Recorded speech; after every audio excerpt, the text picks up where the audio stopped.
Hello everyone. आज हम बात कर रहे हैं एक नार्सिसिस्ट के बारे में जो हमारी सीरीज का पार्ट 2 है। पार्ट 1 में हमने बात की थी नार्सिसिस्ट कौन होते हैं। पार्ट 2 में बात करेंगे आप कैसे डील करें। अगर आपने पार्ट 1 नहीं देखा है तो चैनल को सब्सक्राइब भी कर लें और पार्ट 1 भी चेक कर लीजिएगा।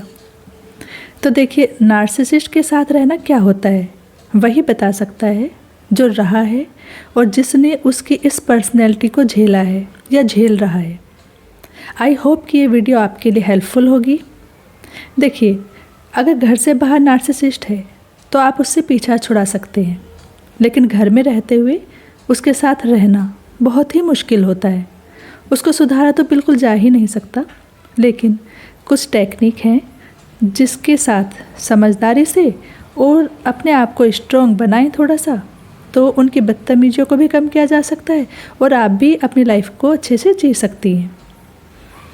तो देखिए, पहले तो आपको क्या करना है, अगर आपको कुछ गलत लग रहा है तो उनके सामने खुलकर बोलना सीखें। ये ना सोचें कि उनको बुरा लगेगा या आसपास के लोग क्या कहेंगे। हर बात को एक सभ्यता में भी कहा जा सकता है। उनको बताएं कि मुझे ये सही नहीं लग रहा। हालांकि वो बात को मानेंगे नहीं, लेकिन उनको ये एहसास हो जाएगा कि सामने वाले को पता है कि वो मुझे समझ रहा है। दूसरा, उनके सामने अपनी फ्यूचर प्लानिंग या आपको आज क्या करना है ये तो बिल्कुल भी ना बताएं। कितना भी प्यार से पूछें, कैसे भी पूछें, किसी तरह टाल जाएं या जैसे भी आपको लगे।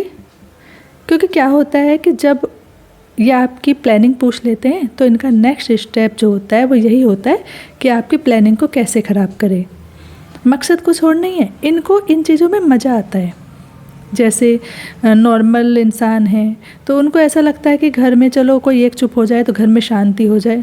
ऐसा नहीं, इनको बिल्कुल भी ये पसंद नहीं है।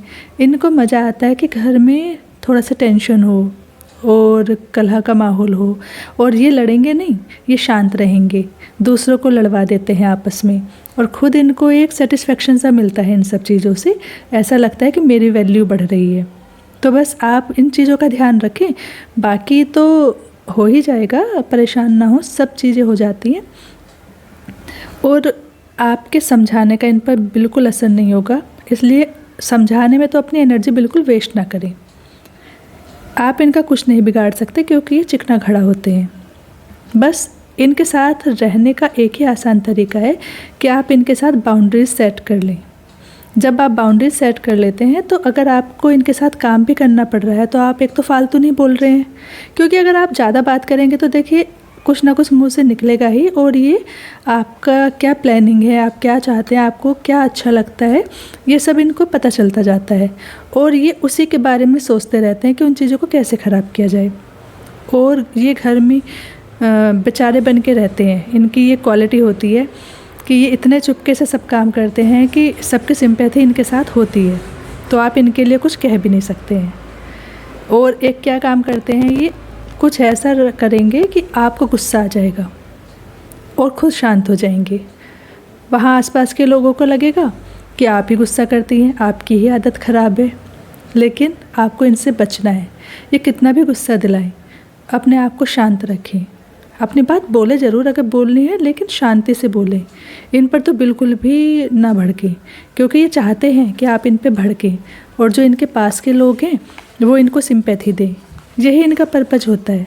देखिए, आप इनको एक बीमारी कह लो, बीमार इंसान कह लो, कुछ भी कह लो, तो आपको अपने मन को ऐसे समझाना है कि ये बीमार हैं, मैं बीमार नहीं हूँ, मुझे अपना ध्यान रखना है। ठीक है, इस तरह से चीज़ें आसान होती चली जाती हैं। तो इस तरह आप अपना ध्यान रखें।